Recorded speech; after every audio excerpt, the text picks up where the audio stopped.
अस्सलामु अलैकुम। मेरा नाम है मूसा आलम। मेरे अजीज दोस्तों और नौजवानों, आज हमारा मुआशरा, समाज एक ऐसे फितने की लपेट में है जो हमारी दुनिया भी बर्बाद कर रहा है और हमारी आखिरत भी। वो फितना है ढोंगी बाबाओं और जाली पीरों का फितना। इन लोगों ने दीन को दुकान बना लिया है। ये वो लोग हैं जो नए नए तमाशों और झूठी करामतों का सहारा लेकर भोले भाले मुसलमानों के ईमान और उनकी मेहनत की कमाई पर डाका डालते हैं। इनका काम सिर्फ लोगों की मजबूरियों का फायदा उठाना है। पहचान और इस्लाम का नजरिया। याद रखिए, इस्लाम इल्म और अमल का नाम है, किसी जादूगरी या ढोंग का नहीं।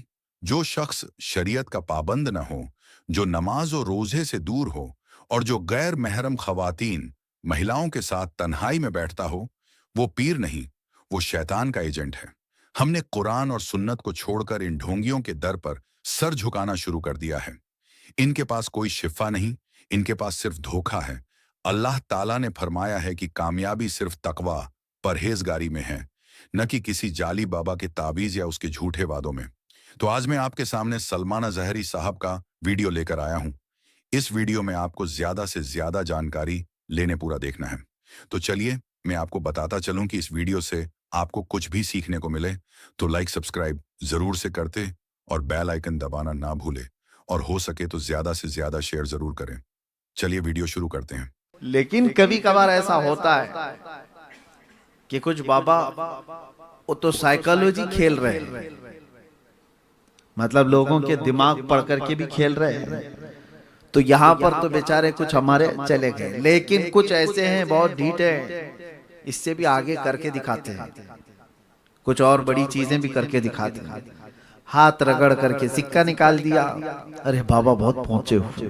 एक अब्दुल हक मुहद्दिस दहलवी रहमतुल्लाह अलैह इतने पाए के बुजुर्ग हैं, मदीने तैयबा के। आप वहां से हिंदुस्तान आए थे, हुजूर के हुक्म पर आए थे।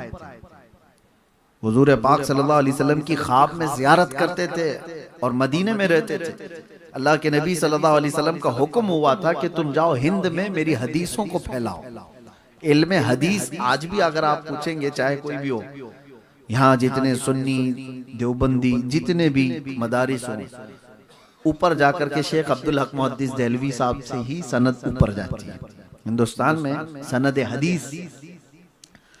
तो शाह साहब रहमतुल्लाह ताला अलैह जब यहाँ आए थे तो उनका एक मामूल था।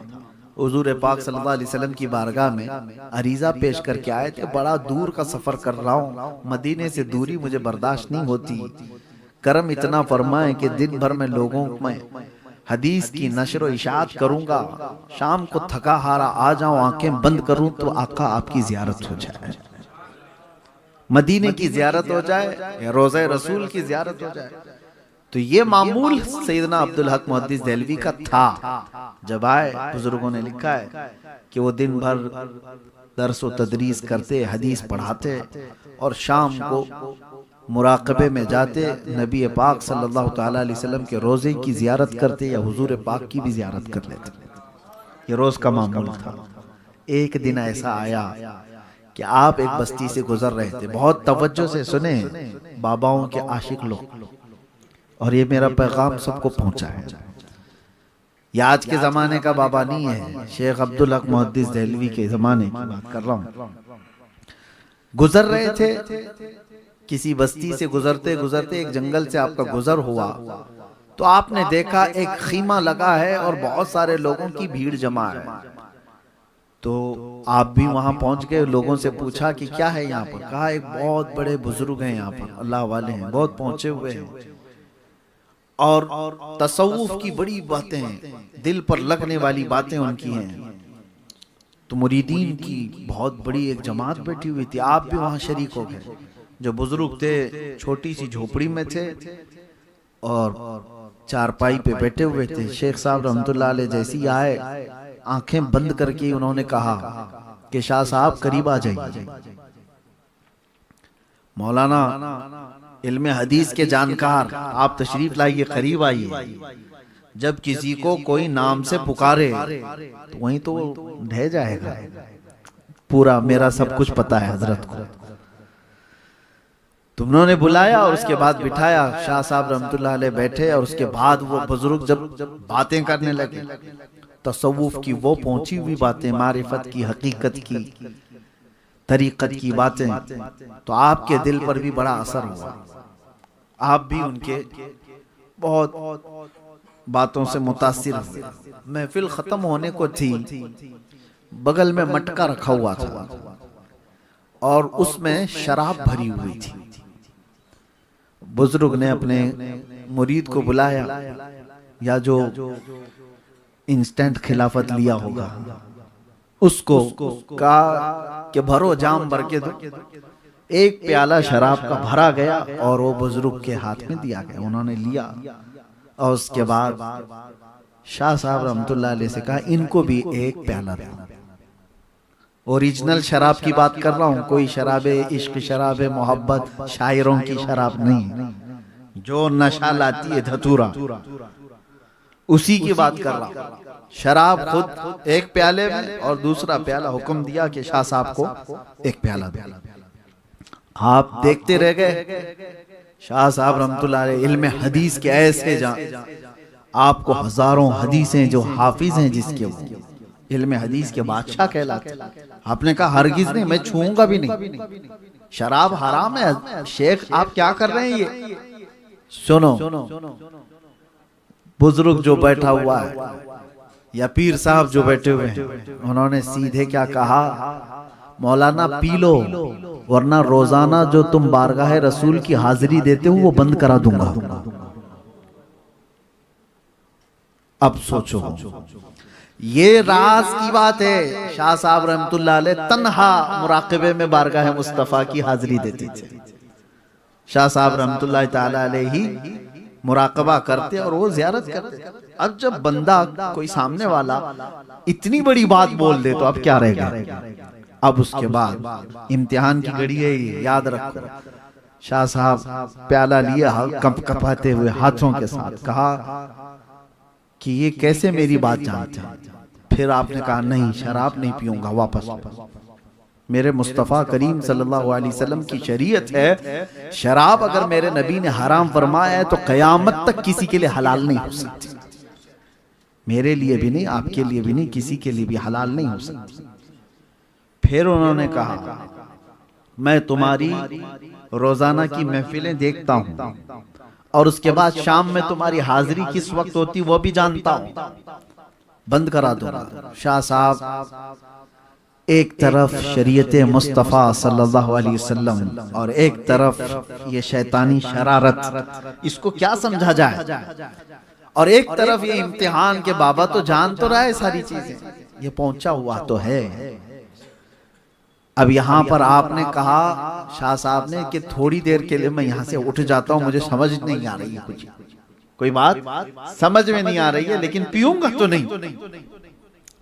ये इश्क़ मुस्तफ़ा बचा लेता है। मोहब्बत मुस्तफ़ा तो थी, आप छोड़ करके उठे और कहा कि नहीं शराब तो नहीं पीऊंगा, आपको छोड़ दूंगा। कहा जाओ देख लेना।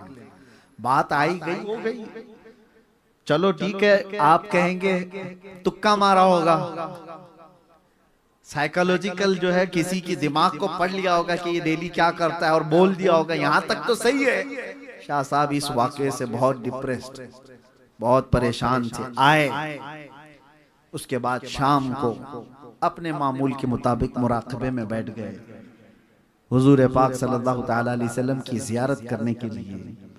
जैसे ही आपने मुराकबा अपना मुकम्मल किया जियारत के लिए, तो दरबारे रसूल तो नजर आ रहा है और चौखट पर यह बुजुर्ग खड़ा हुआ है। कह रहा है कि नहीं अब्दुल हक, मैं तुम्हें जाने नहीं दूंगा, जियारत होने नहीं दूंगा, तुमने मेरी बात नहीं मानी। अब बताओ क्या किया जाए। तो आप परेशान हो गए, परेशान हो गए कि कहा ये तो जो कह रहा था तो सच ही कह के दिखा दिया, मुझे तो जियारत होने नहीं दे रहे। आप झटक करके उठ गए, रात भर आप इबादत करते रहे बेचैनी से। दूसरे दिन उस तरफ गए भी नहीं, दूसरे दिन गए नहीं, अपने आप को बर्दाश्त करते रहे। जाहिर सी बात है, ये बोलने में आसान लग रहा है, एक आशिक रसूल की तड़प आप नहीं जानी थी। जिसको बारगाह मुस्तफा से रोक दिया जाए। मियाँ आज हमको अगर कोई सिर्फ सफर में वहां रोक दे तो ऊपर नीचे हो जाते हैं, और वो ऐसे फना फिर रसूल जिनकी जिंदगी मुस्तफा के कदमों में है और वो रोजाना बारगाह मुस्तफा की हाजिरी देते हो, उनको अगर कोई रोक दे तो उनका क्या हाल होता है, बिस्मिल की तरह तड़पते हैं। फिर दूसरा दिन आया, रात को मुराकबे में बैठे, सेम वही पोजीशन कल वाली। आज भी वो शख्स खड़ा आंखों के सामने इनके नजर आता है और कहता है अब्दुल हक मैं तुम्हें हाजिरी देने नहीं दूंगा। दूसरा दिन इसी तरह गुजर गया। इस सिचुएशन को आप समझो कि दिल हो सकता है कभी माइल कर ले, जाके सुलह मुसालहत कर लेते हैं। इतनी बड़ी नेमत तो छूट रही है, इतनी बड़ी दौलत जो मेरे साथ रोजाना की थी वो छूट रही है, बात तो कर ले, उससे क्या मसला है। हो सकता है वो कोई ओरिजिनल शराब नहीं पिला रहा हो सकता है कोई और शराब पिला रहा हो, लेकिन शेख साहब कहते हैं बदबू तो वही धतूरे की है, ये नशा लाने वाली शराब की बात कर रहा है, कैसे हो सकता है ऐसे, बहुत अपोजिट चीज है। तीसरा दिन आया, तीसरी रात आई तो बेकरारी इतनी बढ़ गई, आपको मैं बता रहा हूं। आज आपने मुराकबा नहीं किया, आज हिम्मत नहीं हो रही थी, मुराकाबा नहीं किया। अब जो ओरिजिनल चीज आशिक रसूल की होती है वो आपने इस्तेमाल किया। क्या है सबसे बड़ी चीज जो आशिक रसूल के पास होती है, उसकी वो सिसकियां जो हुजूर को पहुंचाती हैं। बेइख्तियार रो पड़े, बारगाह मुस्तफा ने कहा इस मंजर से, इस हाल से मुझे या रसूल अल्लाह आपके सिवा कोई नहीं निकालेगा। मुझे बता दो या तो मैं गलत हूं, आपकी शरीयत का पास और लिहाज करने के लिए मैं खड़ा हूं, आपकी हदीसों की हिफाजत करने के लिए मैं सब छोड़ कर के आया हूं।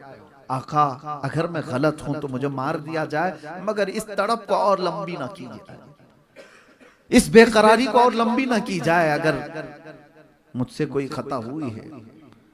ये जब दिल दर्द से रोता है तो बुजुर्गों ने फरमाया मोहम्मद को हम बेकरारों में ढूंढो, मोहम्मद को गम गुसारों में ढूंढो सल्लल्लाहु अलैहि वसल्लम। अचानक आपकी आंखें बंद हुई, बारगाह मुस्तफा सल्लल्लाहु ताला अलैहि वसल्लम की हाजिरी नसीब हुई। सिर्फ इतनी ही नहीं, रोज़े रसूल से तेज आवाज आती है उखरुज या कल्ब, ऐ कुत्ते हमारे दरबार से निकल जाओ। ये ऐसी आवाज आई, दरवाजे पर खड़ा हुआ जो शख्स था छट गया, कहीं कोई नजर नहीं आता है, और आफताब रिसालत अपने पूरे आबो ताब के साथ अब्दुल हक मुहद्दिस देहलवी की आंखों के सामने।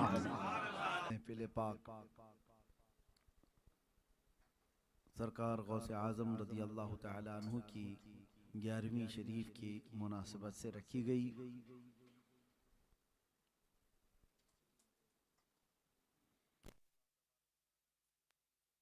हम सबको अता फरमाए। सबसे पहले ये बात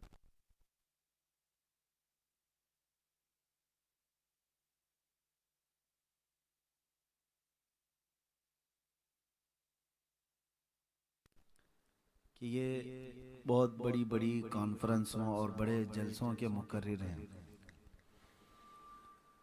और शायद कैमरे वाले बता दें तो पता चलेगा कि यहाँ कितनी बड़ी कॉन्फ्रेंस चल रही है, यहाँ कितना बड़ा जलसा चल रहा है। असल मसला बड़े जलसे, बड़े कॉन्फ्रेंस, बड़े मैदानों में खिताब करने का नहीं है। असल मसला नामूस रिसालत पे बयान करने का है।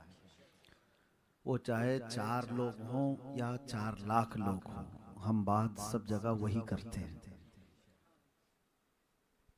हमारे लिए तादाद मैटर नहीं करती। अगर वही मसला होता तो कभी हम एक कोहे तूर पे चढ़ के नहीं आते।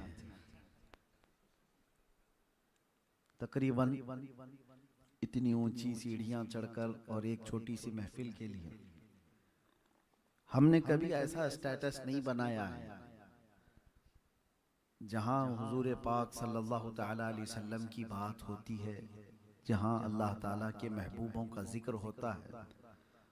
वो जिस इलाके में हो, पहुंचने की हमारी अगर ताकत है तो हम उसमें हाजिर हो जाते हैं। स्टेटस देखना ये जरूरी नहीं होता। और दूसरी बात ये भी मैं आपको बता दूं, कभी कभार लाखों की तादाद में जमा हुए जलसे वो काम नहीं करते जो 4 लोगों की महफिल में बात हो जाती वो काम कर जाती। तो तादाद कभी मैटर करती नहीं। आपको मालूम होगा, आज से तकरीबन 3 साल पहले हमने एक जो मुबाहले का चैलेंज किया था, वो कोई बहुत बड़ी कॉन्फ्रेंस और बहुत बड़े जलसे में नहीं हुआ था। वो मस्जिद की एक छोटी सी महफिल थी जिसमें 40 से 50 लोग बैठे होंगे। लेकिन जो बात निकली, जहां पर निशाना लगाया गया था, सीधे जाकर कुत्ते पर निशाना लगी रहा। और कभी हमने नहीं देखा कि बड़ी कॉन्फ्रेंस होगी तो बोलेंगे बात वायरल होगी, ऐसा नहीं है। ये अल्लाह रब्बुल इज़्ज़त की शान है, वो जिस बात को जैसा चाहे वो अल्लाह तबारक तआला कायनात में फैला देता है। वो कादिर मुतलक है। तो हमें सिर्फ हुक्म किस चीज़ का है, वमा अलैना इल्लल बलागुल मुबीन। आप ये मत समझेंगे तकरीर ख़त्म कर दिया। ये कुरान की आयत है सूरह यासीन शरीफ में, जिसका मतलब आप समझो। अभी मैंने पढ़ा तो सब शौक होकर देख रहे हैं कि हजरत खत्म हो गया, क्योंकि आप खत्म पे ही आयत सुनते हैं ना, वमा अलैना इल्लल बलाग। बहुत सारे लोग कुछ बात खत्म करने को भी यही कह जाते हैं। ये मजाक नहीं है, असल में ये हर आलिम दीन इसलिए बयान करते। ये अंबिया इकराम अलैहिस्सलाम की मान थी। अंबिया इकराम जब तबलीग करते थे और आखिर में वो ये कहते थे वमा अलैना इल्लल बलागुल मुबीन, मतलब ये है हम पर सिर्फ पहुंचाना फर्ज है। किसी को मार करके अमल करवाना ये हमारा काम नहीं है। किसी को हमसे एग्री करवाना ये हमारा काम नहीं है। हम पर काम क्या है, सिर्फ पहुंचाना, लोगों के दिलों में उतारना और दुनिया भर में फैलाना। ये रब की शान है, ये उसके अल्लाह तबारक व तआला के फजल पर है। खैर, आज जो बात सुननी थी आपको वो आपने सुन लिया। क़िबला उस्ताज़ुल असातिज़ा हज़रतुल अल्लामा मुफ्ती ज़ुबैर अहमद साहब क़िबला अदमल्लाहु इक़बालहू से उनकी नासिहाना कलमात आप सुन रहे थे। बड़ों के बोलने के बाद फिर हमें ज़्यादा बोलने की ज़रूरत नहीं है, लेकिन चंद बातें चूँकि आप मोहब्बत में सुनने के लिए बैठे हैं तो अर्ज़ किए देता हूँ। हम निस्बतों वाले लोग हैं और हमेशा एक बात याद रखना, अपने बच्चों को भी ये चीज़ मुंतकिल करते चले जाओ। दीन कौन सा हमारे बच्चे इख्तियार करने वाले हैं आगे के दौर में, क्योंकि सारा का सारा इनका दारो मदार आज इंटरनेट पर है। सोशल मीडिया ये बहुत बड़ा सोर्स है इंफॉर्मेशन का, यानी आपको जो मालूमात पहुंचती है उसका सबसे बड़ा सोर्स आज के दौर में क्या है, सोशल मीडिया। कुछ भी आपसे पूछा जाए, कैसे पता चला आपको, सोशल मीडिया ये बहुत बड़ा सोर्स है। और पहले के दौर में किसी से कुछ सवाल करते, अगर वो कोई मसला बताते भी तो आपको कैसे पता, तो कहते बहारी शरीयत में पढ़ा है मैंने, बुखारी शरीफ में पढ़ा है मैंने। वो किताबें सोर्स थी इंफॉर्मेशन की। और आज के दौर में सारी चीज़ों का सोर्स जो है वो सोशल मीडिया। दीनी नॉलेज भी, दुनियावी नॉलेज भी, सब चीज़ों को उन्होंने सोर्स बनाया। इसलिए अब मैं आपसे कहता हूँ कि अल्लाह के नबी सल्लल्लाहु ताला अलैहि वसल्लम का ये दीन, इसको बुजुर्गों ने फरमाया उन्दुर अम्मन तअखुदून दीनकुम, ये हमेशा देखा करो कि दीन किससे ले रहे हो। मार्केट में जाकर के अपना सामान खरीदने के लिए उसकी कैटेगरी चेक करते हो। डॉक्टर को दिखाना है अपना जिस्म तो आप उसकी डिग्रियां चेक करते हैं, इसका बैकग्राउंड कैसा है, किसी को इंजेक्शन से मार तो नहीं देता। और उसमें भी आप आम तौर पर डिग्री तो है ही है, BHMS, BAMS, BUMS, लेकिन आप किस चीज को तरजीह देते हो वो भी आपको पता है। आप देखते हैं MBBS होना चाहिए, उससे ज्यादा अगर MD हो तो उसको प्रेफर करें। जिस्म को दिखाने के लिए भी आप बहुत जांच पड़ताल कर रहे हो, सामान खरीदने के लिए भी जांच पड़ताल कर रहे हो, हर चीज में अपने मामलात के लिए वकील भी ढूंढते हैं तो उसके रिव्यूज लेते हैं पहले कि कैसे। ये सब चीजों में हम जांच पड़ताल कर रहे हैं, तो क्या हमारे दीन को हम इतना हल्का समझ लें कि ऐरा गैरा जो भी बयान कर गया उससे दीन ले लेंगे? सोर्स ऑफ इंफॉर्मेशन जो है, मालूमात का जो जरिया है आपका, उसके ऊपर आपकी हमेशा तवज्जो होना चाहिए। क्या चेक करना है? आप लो नॉलेज लो, इंटरनेट से लो, कहीं से भी लो, लेकिन एक कसौटी हमेशा अपने साथ रखना। मिसाल के तौर पर आपको पता ही नहीं है गोल्ड जो है नकली कैसा होता है, असली कैसा होता है, तो आप कभी भी ठगे जा सकते हो, अच्छी अच्छी दुकानों से भी ठगे जा सकते हो। लेकिन अगर आपके पास पारस है, चेक करने वाला कोई आला है, तो आप जहां पर भी जाएंगे अपने उस आले का इस्तेमाल करेंगे। मुझे बहुत कीमती चीज खरीदनी है तो चेक तो कर लूं कि इसमें प्यूरिटी कितनी है, ओरिजिनल कितना है। आप चेक तो करोगे या किसी से करवा तो लोगे? दो चीजें तो करते हो सोना खरीदने से पहले।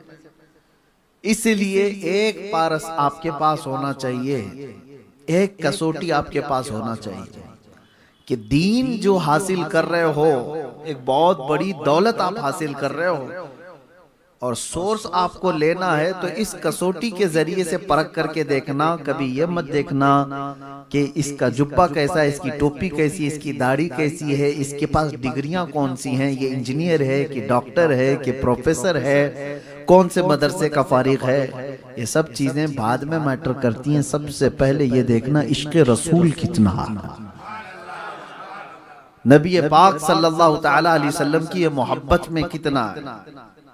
अगर इस चीज में वो पक्का है तो समझ लो कि आपके पास बिल्कुल ओरिजिनल दीन आएगा। और इसमें अगर कहीं डुलमुल यकीन दिखता है तो समझ लो कि आपको डुप्लीकेट गोल्ड कोई ठगा देगा, कोई आपको पकड़ा के चला जाएगा। हमारे आज के नौजवानों को ये आज सबसे बड़ी दिक्कत है कि सोशल मीडिया तो वो यूज तो कर रहे हैं, लेकिन दीन का सोर्स जिन लोगों से वो हासिल कर रहे हैं, क्या उनके बारे में इनकी नॉलेज है, कुछ मालूमात है कि जिनसे हम अपना दीन हासिल कर रहे हैं ये कौन लोग हैं। ये बातें तमहीद के तौर पर मैंने क्यों कहा, अब आपको मैं बताता हूँ। मेरे अजीजों, अब हमेशा एक बात याद रखना, जो दीन रसूल पाक सल्लल्लाहु तआला अलैहि वसल्लम से सहाबा में आया, सहाबा इकराम से ताबईन में आया, सोर्स याद रखो और जरिया रास्ता याद रखो। सहाबा में आया, सहाबा से जो सहाबा को देखे हैं वो कौन कहलाते हैं? ताबईन। ताबईन के बाद औलिया कामिलीन, औलिया कामिलीन से ये उलमाए अहले सुन्नत। ये जो सोर्स है हमेशा इसका ख्याल रखना कि वही दीन मेरा सच्चा है जिसको सिराते मुस्तकीम कहा गया है। ये सारे सोर्स में से कहीं किसी एक का भी कोई इनकार करता हुआ दिखता है तो समझ लो कि ये दूसरे रास्ते वाला है। सहाबा का इनकार करने वाला, ताबईन की गुस्ताखी करने वाला, औलिया की बेहुरमती करने वाला, उलमा की जमात से बगावत वाला, इस तरह से कोई भी शख्स आपको नजर आया तो उससे दीन हासिल करोगे तो गुमराही तुम्हारे सामने है। इसीलिए औलिया कामिलीन की बातें हम बार बार महफिलों में क्यों अर्ज करते हैं। ये जो महफिल है ना गौसे पाक की, गरीब नवाज की, क्यों मुनाकिद करते हैं? ये बताने के लिए कि ए मेरे बच्चों, हम पर हमारे पास जो दीन आया है वो गूगल का नहीं है, वो गरीब नवाज और गौसे पाक से होता हुआ है। हमारे पास जो दीन है वो इस रास्ते से आया है। बच्चों को ये चीज आप उनकी गुत्थी में पिला करके जाओ कि ये सोर्स ऑफ इंफॉर्मेशन जो है, ये जो दीन का रास्ता है जहां से हमें मिला है, इससे हट करके हमें नहीं लेना है, इनके गुस्ताखों से नहीं सीखना है। कुछ लोग ये कहते हैं कि वो भी तो कुछ कह रहा है, सुन तो ले। सुन तो ले क्या बात कर रहा है। मेरे अजीजों, बहुत बड़े बड़े लोगों की मैं बात आपको बताऊं कि जिन लोगों की बातों की तरफ आप तवज्जो करते हैं, ये आम बात नहीं है, किसी बद मजहब और बद अकीदा की बातें, आम लोगों की बात कर रहा हूं। चले हम या दीगर उलमा इस्लाह हाल के लिए किसी के साथ बात की है, वो अलग बात है। किसी के साथ बैठक हुई, उनसे कुछ समझने के लिए, तबादला ख्याल के लिए और दीगर मामलात के लिए, जो उलमाए अहले सुन्नत जिम्मेदार, वो अगर उनके मामलात इस्लाह की खातिर, दीन की तबलीग की खातिर, सुन्नियत की खातिर, अगर वो उनके मामलात वो एक्सेप्शन में, अवामुन्नास के लिए, अवाम अहले सुन्नत के लिए मैं कह रहा हूं कि अगर आप दीनी मामलात में किसी ऐसे की तरफ तवज्जो भी किया, तो बुजुर्गों ने फरमाया कि मरने के बाद अल्लाह तबारक व तआला उसके साथ सख्त पकड़ फरमाएगा। एक बुजुर्ग का वाकया बयान किया गया है, बहुत पाए के बुजुर्ग हैं, उनके इंतकाल के बाद उनको किसी ने ख्वाब में देखा और पूछा क्या मामला किया, तो उन्होंने कहा कि 5 साल तक तो मुझे ऐसे ही खड़ा रखा गया। वजह क्या है? कहा कि मैं किसी बद मजहब की बात सुन रहा था, बद अकीदे शख्स की बात सुन रहा था। इस बारे में मेरे अजीजों, इस चीज को आप हल्के में ना ले। अब जो दौर आ रहा है, गुमराहियां तुम्हारी चौखट पर आ गई। कितने ऐसे मैं आपको बताऊं, कितने ऐसे रोज एक फिरका जन्म ले रहा है, उसका कोई बानी होगा। शैतान भी आज खड़ा हो जाए और कह भी दे कि मैं शैतान हूं, उसके फॉलोअर तो कुछ तो आएंगे। आप ये मत देखना कि किसके पीछे कितने लोग जा रहे हैं। आपने गुमराहियों के ये जो दरवाजे देखे, इसलिए मैं आपसे कह रहा हूं कि आपको परखने की उतनी सलाहियत नहीं है, तो खामखा इन दरवाजों पर मत बैठो। कोई कह रहा है कि रेफरेंस नंबर ये, रेफरेंस नंबर वो, फला, लेकिन वो गुस्ताख है सहाबा का, गुस्ताख है ताबईन का, गुस्ताख है औलिया का, तो उसकी उन बातों को भी ना सुनो, उन बातों को भी ना सुनो। हजरत इमाम अहमद बिन हम्बल रदियल्लाहु तआला अन्हु के मुतालिक ये बात है, नहीं उनसे कबल के एक बुजुर्ग हैं, उनसे ये रिवायत है कि एक बद मजहब शख्स उनको कुरान की बात सुना रहा था। तो आपने कहा तुम मत सुनाओ मुझे। कहा कुरान तो सच्चा है ना, सच्ची किताब है। तो कहा अगर ये सुनने की आदत डाल ली जाए, आज तो कुरान सुना रहा है, कल इसके साथ कोई और चीज तो सुना देगा जो चीज थी ही नहीं उसके अंदर, तो सामने वाला उसको भी वही समझ बैठेगा। आपके सामने भी ये बहुत बड़ा चैलेंज है, बच्चों के लिए भी मैं कहता हूं।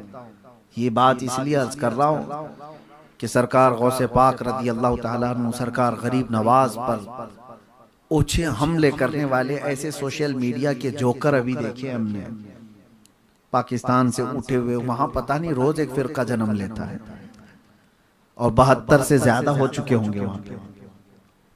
मैं इसीलिए कह रहा हूं कि इन तमाम चीजों को आप, सोशल मीडिया में कोई हद नहीं, कोई पाबंदी नहीं है कि क्या आपके सामने आ जाता है, लेकिन अपने आप को कंट्रोल इतना तो रखो कि मेरा रास्ता वही है जो इमाम अहले सुन्नत फाजिल बरेलवी ने बताया, सरकार गरीब नवाज ने बताया, गौसे पाक ने बताया, इमाम आजम अबू हनीफा, चारों अइम्मा इकराम ने बताया। वो कहां से लेकर के बताया? ताबईन और सहाबा का रास्ता बताया। यही सोर्स के जरिए से कायम रहोगे तो गुमराही से बचे रहोगे। अब औलिया इकराम की बात मैं मुख्तसर सी ये कह देता हूं कि क्यों जरूरी है, क्योंकि ये अल्लाह तबारक व तआला का हुक्म है कुरान पाक में, या अय्युहल्लज़ीना आमनुत्तकुल्लाह व कूनू मअस सादिकीन, ऐ ईमान वालो अल्लाह से डरो और सच्चे बंदों के साथ रहो। कौन है वो सच्चे लोग? कौन है वो सच्चे लोग? इसको कुरान ही गवाही देता है कि सच्चे और तकवा वाले वही हैं जो अल्लाह के वली हैं। अल्लाह का वली कौन है? जिसके पास तकवा है, और मुत्तकी ही अल्लाह का वली है। दोनों लाजिम मलजूम है। और मुत्तकी कौन है, तकवा वाला कौन है, उसकी दो चीजें मैं आपको बताऊं। तकवा दर हकीकत अल्लाह के खौफ को कहते हैं, अल्लाह का डर, अल्लाह की खशियत जिसके सीने में है। लेकिन वो तकवा उसको ऐसा पाबंद बना देता है, ऐसा पाबंद बना देता है कि वो शरीयत मुस्तफ़ा सल्लल्लाहु ताला अलैहि वसल्लम के दायरे से एक बाल बराबर भी आगे नहीं बढ़ता। मुत्तकी वो होता है। कुछ लोगों को ऐसा लगता है कि बड़े परहेजगार हैं। कौन? खाना छोड़ देने वाला, पानी छोड़ देने वाला, लंबे लंबे चिल्ले करने वाला। लोग ये कहते दुनिया छोड़ दिया इन्होंने, ये बहुत परहेजगार है। मेरे अजीजों, ये चीज तो सन्यासी भी कर लेते हैं। खाना छोड़ देना, रोटी छोड़ देना, ये बहुत सारी चीजें छोड़ देना, कपड़े पहनना भी छोड़ देते हैं, तो वो तो सन्यासी भी कर लेते हैं। तो सन्यास का नाम तकवा नहीं है। सिर्फ और सिर्फ ये चीजें छोड़ने का नाम तकवा नहीं है। तकवा दर हकीकत अल्लाह रब्बुल इज्जत के उस अजीम खशियत और खौफ का नाम है जो उसको शरीयत से एक बाल बराबर भी आगे नहीं करती। हाँ, कोई बंदा ऐसा आपको दिख रहा है कि सब दुनिया तो छोड़ा हुआ, इसका घर बार कुछ नहीं है, लेकिन वो लोगों के सामने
खुद चले जाते हैं।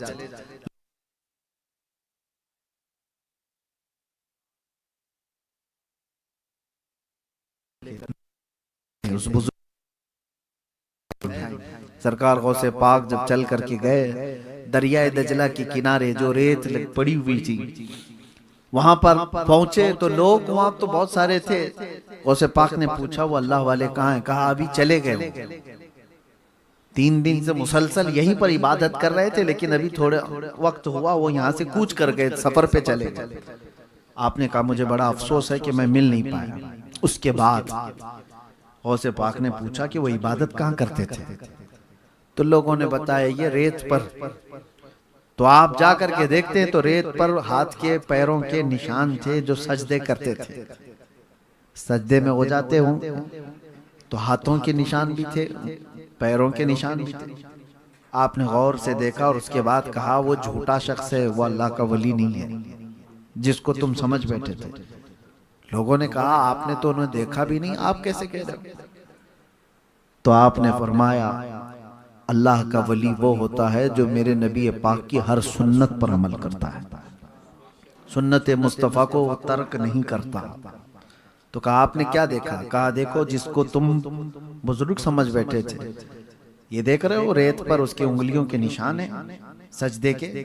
कहा ये 10 उंगलियां खुली हुई दिख रही हैं? कहा हाँ दिख तो रही है। कहा मेरे नबी की सुन्नत थी जब हुजूर सजदे में जाते तो उंगलियां जमी हुई होती थी, मिली हुई होती थी। तो कहते हैं वो एक सुन्नत को छोड़ने वाला मैं उसको वली नहीं समझता। यहाँ तो 5-5 अंगूठियां पहनने वाले, छल्ले वाले, लठ वाले, पता नहीं क्या क्या वाले, सबको लोग समझ बैठे हैं कि बहुत पहुंचे हुए। और एक बात मैं बता दूं, ऐसे वाले अगर कुछ करके भी दिखा दें तब भी आप मत धोखे में जाना। लोग ये कहते मौलाना लोग तो इनके खिलाफ बोलते हैं, बाबा लोगों के। हाँ बोलेंगे, हम आखिरी सांस तक बोलेंगे, इसलिए कि दर्द उस वक्त होता है जब मेरे नबी पाक की शरीयत की कोई धज्जियां उड़ा रहा हो और हुजूर की इस उम्मत को, भोली भाली उम्मत को अपने दामे फरेब में फंसा रहा हो, हमें पता नहीं वो इंसान की शक्ल में शैतान हो सकता है जो अपना मुरीद बना करके इतनों को गुमराह करना चाहता है, इसलिए हम बोलेंगे। लेकिन कभी कभार ऐसा होता है कि कुछ बाबा वो तो साइकोलॉजी खेल रहे हैं, मतलब लोगों के दिमाग पढ़ करके भी खेल रहे हैं, तो यहाँ पर तो बेचारे कुछ हमारे चले गए। लेकिन कुछ ऐसे हैं बहुत ढीठ हैं, इससे भी आगे करके दिखाते हैं, कुछ और बड़ी चीजें भी करके दिखाते हैं। हाथ रगड़ करके सिक्का निकाल दिया, अरे बाबा बहुत पहुंचे हो। बहुत कुछ करके दिखाने वाले लोग भी आपको अगर टकराव हो जाए तब भी मत समझना, कसौटी याद रखना, कसौटी याद रखना। और वो अगर कोई करामत ना भी दिखाए तो वो बादशाह है, अगर हुजूर का इश्क उसके पास है। कोई करामत ना दिखाए वो बादशाह है हमारे दिलों का। इससे बड़ी चीज मैं आपको बताऊं, शेख अब्दुल हक मुहद्दिस देहलवी रहमतुल्लाह अलैह इतने पाए के बुजुर्ग हैं, मदीने तैयबा के। आप वहां से हिंदुस्तान आए थे, हुजूर के हुक्म पर आए थे। हुजूर पाक सल्लल्लाहु अलैहि वसल्लम की ख्वाब में जियारत करते थे और मदीने में रहते थे। अल्लाह के नबी सल्लल्लाहु अलैहि वसल्लम का हुक्म हुआ था कि तुम जाओ हिंद में मेरी हदीसों को फैलाओ। इल्म हदीस आज भी अगर आप पूछेंगे, चाहे कोई भी हो, यहाँ जितने सुन्नी देवबंदी जितने भी मदारिस हो, ऊपर जाकर के शेख अब्दुल हक मुहद्दिस देहलवी साहब से ही सनद ऊपर जाती है। हिंदुस्तान में सनद हदीस, तो शाह साहब रहमतुल्लाह ताला अलैह जब यहाँ आए थे तो उनका एक मामूल था, हुजूर पाक सल्लल्लाहु अलैहि वसल्लम की बारगाह में अरीजा पेश करके आए थे। बड़ा दूर का सफर कर रहा हूँ, मदीने से दूरी मुझे बर्दाश्त नहीं होती, करम इतना फरमाए कि दिन भर में लोगों में हदीस की नशर व इशाअत करूंगा, शाम को थका हारा आ जाऊं, आंखें बंद करूं तो आका आपकी जियारत हो जाए, मदीने की जियारत हो जाए या रोज़े रसूल की जियारत हो जाए। तो ये मामूल सैयदना अब्दुल हक मुहद्दिस देहलवी का था। जब आए, बुजुर्गों ने लिखा है कि वो दिन भर दर्स व तदरीस करते, हदीस पढ़ाते और शाम को मुराकबे में जाते, नबी पाक सल्लल्लाहु ताला अलैहि वसल्लम के रोजे की जियारत करते या हुजूर पाक की भी जियारत कर लेते। ये रोज का मामूल था। एक दिन ऐसा आया कि आप एक बस्ती से गुजर रहे थे, बहुत तवज्जो से सुने बाबाओं के आशिक लोग, और ये मेरा पैगाम सबको पहुंचा है। ये आज के जमाने का बाबा नहीं है, शेख अब्दुल हक मुहद्दिस देहलवी के जमाने की बात कर रहा हूं। गुजर रहे थे, किसी बस्ती से गुजरते गुजरते एक जंगल से आपका गुजर हुआ, तो आपने देखा एक खीमा लगा है और बहुत सारे लोगों की भीड़ जमा है।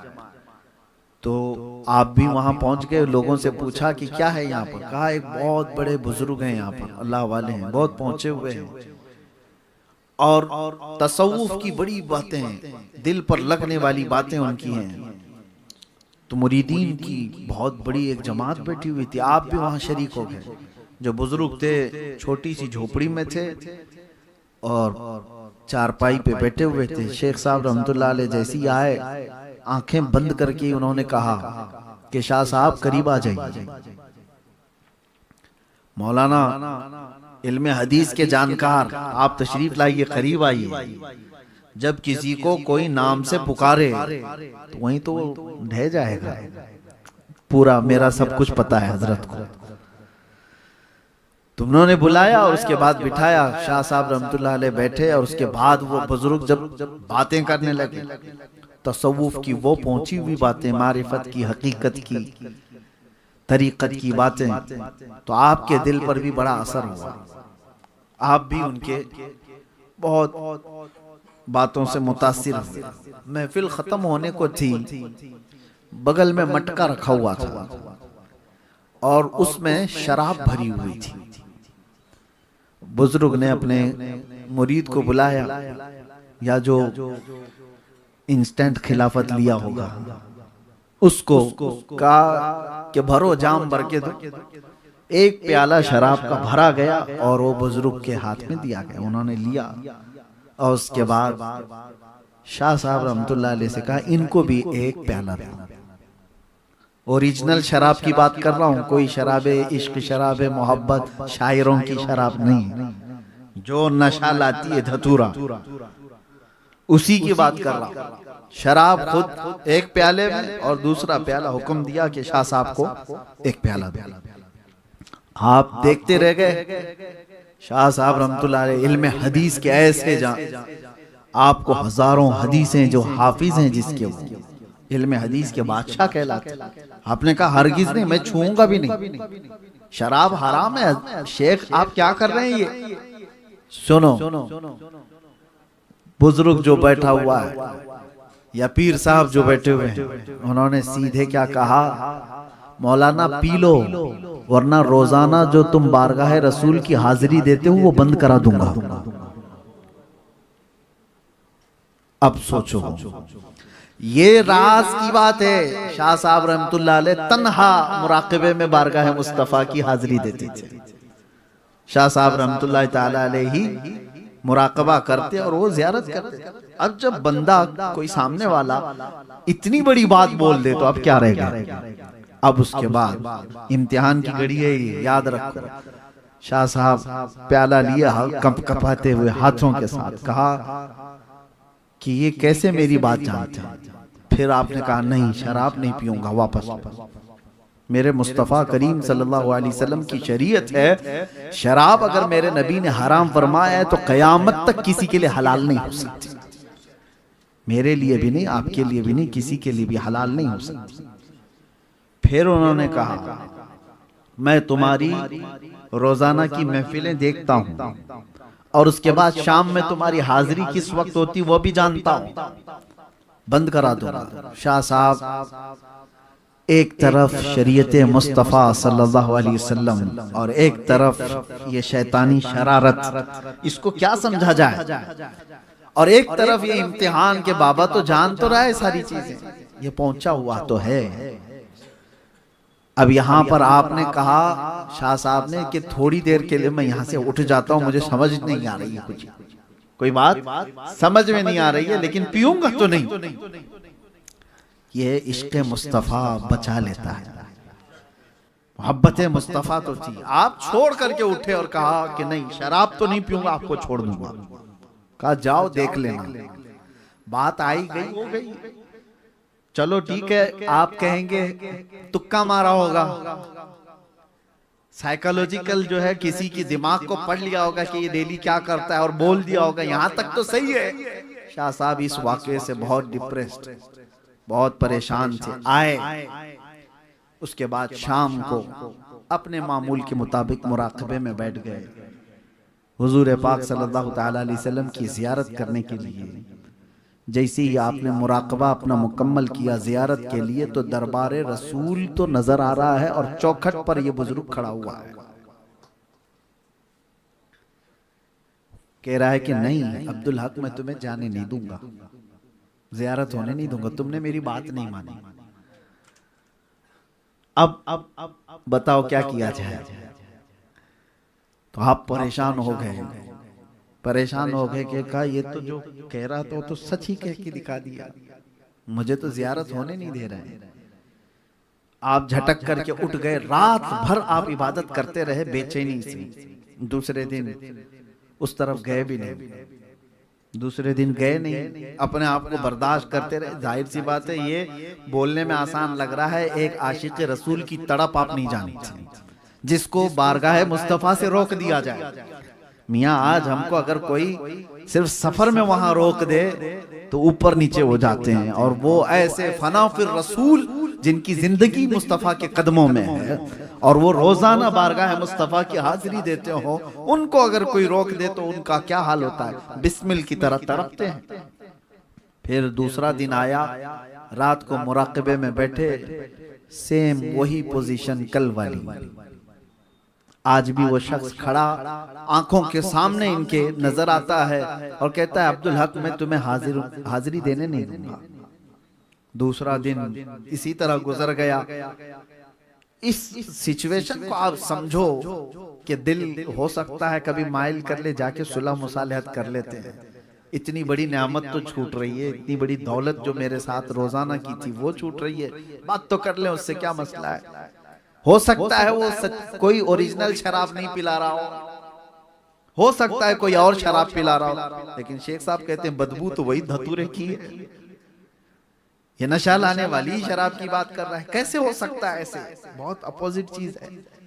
तीसरा दिन आया, तीसरी रात आई तो बेकरारी इतनी बढ़ गई, आपको मैं बता रहा हूं। आज आपने मुराकबा नहीं किया, आज हिम्मत नहीं हो रही थी, मुराकबा नहीं किया। अब जो ओरिजिनल चीज आशिक रसूल की होती है वो आपने इस्तेमाल किया। क्या है सबसे बड़ी चीज जो आशिक रसूल के पास होती है, उसकी वो सिस्कियां जो हुजूर को पहुंचाती हैं। बेइख्तियार रो पड़े, बारगाह मुस्तफा ने कहा इस मंजर से, इस हाल से मुझे या रसूल अल्लाह आपके सिवा कोई नहीं निकालेगा, मुझे बता दो या तो मैं गलत हूं, आपकी शरीयत का पास और लिहाज करने के लिए मैं खड़ा हूं, आपकी हदीसों की हिफाजत करने के लिए मैं सब छोड़ करके आया हूं।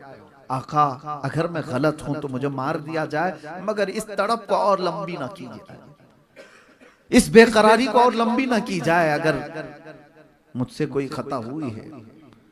ये जब दिल दर्द से रोता है तो बुजुर्गों ने फरमाया मोहम्मद को हम बेकरारों में ढूंढो, मोहम्मद को गम गुसारों में ढूंढो सल्लल्लाहु अलैहि वसल्लम। अचानक आपकी आंखें बंद हुई, बारगाह मुस्तफा सल्लल्लाहु ताला अलैहि वसल्लम की हाजिरी नसीब हुई। सिर्फ इतनी ही नहीं, रोज़े रसूल से तेज आवाज आती है उखरुज या कल्ब, ऐ कुत्ते हमारे दरबार से निकल जाओ। ये ऐसी आवाज आई, दरवाजे पर खड़ा हुआ जो शख्स था छट गया, कहीं कोई नजर नहीं आता है, और आफताब रिसालत अपने पूरे आबो ताब के साथ अब्दुल हक मुहद्दिस देहलवी की आंखों के सामने। दिल को करार, दिल को चैन, दिल को सुकून। और फिर फरमाया गया अब्दुल हक तू अपने इम्तिहान में कामयाब हो गया, देखा गया कि तू शरीयत को छोड़ता है इस चीज के लिए भी, यानी हुजूर के दीदार के लिए भी शरीयत नहीं छोड़ी जाती। दूसरी तो चीजें छोड़ो, हुजूर के दीदार के लिए भी शरीयत नहीं छोड़ी जाती। शाह साहब रहमतुल्लाह ताला अलैह, उसके बाद जाहिर सी बात है जो इस पोजीशन पे पहुंचता है ना, तो फिर उसका ईमान हिमालय से बुलंद है, बहुत बुलंद हो जाता है। मजबूत ईमान के साथ आप निकले, और उसके बाद फिर सोचा कि जाकर के अब जंगल में बैठे हुए उस पाखंडी को बात करूं, कहां चला गया वो। तो जा करके उस रास्ते पर जाते हैं तो देखा मुरीदीन तो हैं बेचैन बेकरार, इधर उधर कोई इधर पकड़ो छोड़ो ये सब चीजें चल रही हैं, और कुटिया कहाँ है, झोपड़ी कहाँ है। तो देखा गया झोपड़ी में आग लगी हुई है, धुआं धुआं है।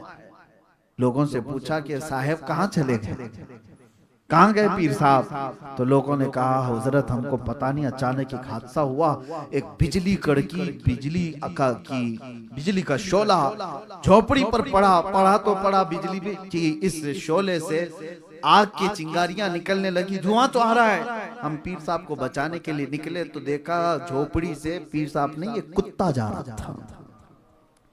शेख साहब ने फरमाया कुत्ता ऐसा ही नहीं था, मेरे मुस्तफा के हुक्म पर निकला हुआ कुत्ता था, वो शैतान था। और शैतान को अल्लाह ने इतनी ताकत दी है, वो तुम्हारे तसव्वुरात में भी आ सकता है। आप क्या समझ रहे हो, तुम्हारे तसव्वुरात। बल्कि ये फरमाया गया है कि शैतान तुम्हारे खून के साथ दौड़ रहा है, खून के साथ दौड़ रहा है। तो यहां तक भी बात पहुंच जाए तब भी याद रखना मेरे मुस्तफा की शरीयत को नहीं छोड़ सकते हम। हुजूर पाक सल्लल्लाहु ताला अलैहि वसल्लम को छोड़ करके, उनकी शरीयत को छोड़ करके, चाहे कोई भी हो वो ठोकर में बे उनके वास्ते खुदा कुछ अता करे, हाशा गलत गलत ये हवस बेबसर की है। आला हजरत फरमाते हैं बखुदा खुदा का यही है दर, नहीं और कोई मफर मकर, जो वहां से हो यही आके हो, जो यहाँ नहीं तो बात समझ में आए, जो यहाँ नहीं तो वहां नहीं। कोई अगर कहता है मैं पहुंचा हुआ हूं अल्लाह की बारगाह में, पहले ये देखो मदीना पहुंचा है कि नहीं पहुंचा। जो यहाँ नहीं तो हाँ ये हो ही नहीं सकता। बे उनके वास्ते खुदा कुछ अता करे। और फिर आला हजरत तो यहाँ तक कहते हैं, अल्लाह का जिक्र करते हो ना, अल्लाह का जिक्र करते हैं हम, अल्लाह अल्लाह अल्लाह अल्लाह, ये जिक्र है, बहुत सारे अज़कार हैं, लेकिन आशिक रसूल क्या कहता है, कभी इसमें भी आकर के बहक मत जाना कि शैतान को रब तबारक व तआला की वहदानियत से कोई टेंशन ही नहीं है। पहले से वो अल्लाह तबारक व तआला का मुखालिफ थोड़ी ना था। वो अल्लाह तबारक व तआला को चैलेंज भी दे करके जो आया ना कुरान में है 23वें पारे में, कहता है फबी इज्जतिक ला उग़वियन्नहुम अजमईन, तेरी इज्जत की कसम। अल्लाह से क्या कह रहा है वो, तेरी इज्जत, यानी शैतान मानता है ना अल्लाह की इज्जत पे उसको सवाल नहीं है। तो जिक्र के मुतालिक भी आपको मैं बता दूं, उससे टेंशन नहीं है, अल्लाह के जिक्र से। आला हजरत यही कहते हैं, जिक्र खुदा जो उनसे जुदा चाहो नजदियो, जिक्र खुदा जो उनसे जुदा अच्छा हो नजदियो, यानी हुजूर को छोड़ करके अगर तुम कहते हो कि खुदा का जिक्र है, ये कहते हैं वल्लाह जिक्र हक नहीं कुंजी सकर की है, ये जिक्र हक नहीं है, जहन्नम की चाबी है। ये सब मसाइल आप समझो और इस बात पर हमारी गुफ्तगू खत्म करते हैं कि उन्हें जाना उन्हें माना, न रखा गैर से काम, लिल्लाहिल हम्द मैं दुनिया से। इसके दूसरे शेर पर आप तवज्जो दें, आला हजरत क्या फरमाते हैं, किसी का कोई भरोसा नहीं है कि मरने के वक्त किस हाल में जाएगा, किसी को पता नहीं। आप मुसलमान मरोगे या नहीं मरोगे लिख के दे सकते हो, इसी पे तो डर के जिंदगी गुजार रहे ना। औलिया इकराम रोते भी इसी बात पर थे कि अभी तो पता है, लेकिन आखिरी वक्त कैसे आएगा पता नहीं, आखिरी वक्त किसका कैसा आएगा। हमने बहुत सारी ऐसी मौतें देखी हैं, अल्लाह बचाए हादसाती मौतों से, कि अचानक बहुत बड़ी मुसीबत आई और उनके जुमले कुफरिया निकले और मौत आ गई। आखिरी वक्त किसी का नहीं मालूम, मुसलमान मरेगा कि नहीं मरेगा कोई इस बात की गारंटी नहीं दे सकता। लेकिन आला हजरत फरमाते एक चीज है जो तुम्हारे आखिरी वक्त भी अच्छा होने की जमानत देती है, वो कौन सी चीज है, उन्हें जाना उन्हें माना। ये दरवाजा पकड़े रहोगे तो होगा क्या, लिल्लाहिल हम्द मैं दुनिया से मुसलमान, ये पक्का है इंशाअल्लाह। ये दरवाजा पकड़े रहोगे तो ईमान की हालत में दुनिया से जाओगे। अल्लाह तबारक व तआला उसी रास्ते पर हम सबको गामजन रखे। बारगाह गौस से, बारगाह गरीब नवाज से, बारगाह इमाम अहले सुन्नत से होते हुए अल्लाह ताला सहाबा ताबईन के इस रास्ते पर हमको चलाए और दीन की सच्चाइयाँ हमें अता फरमाए। व आखिरु दावाना अनिल हम्दुलिल्लाहि रब्बिल आलमीन। अस्सलामु अलैकुम।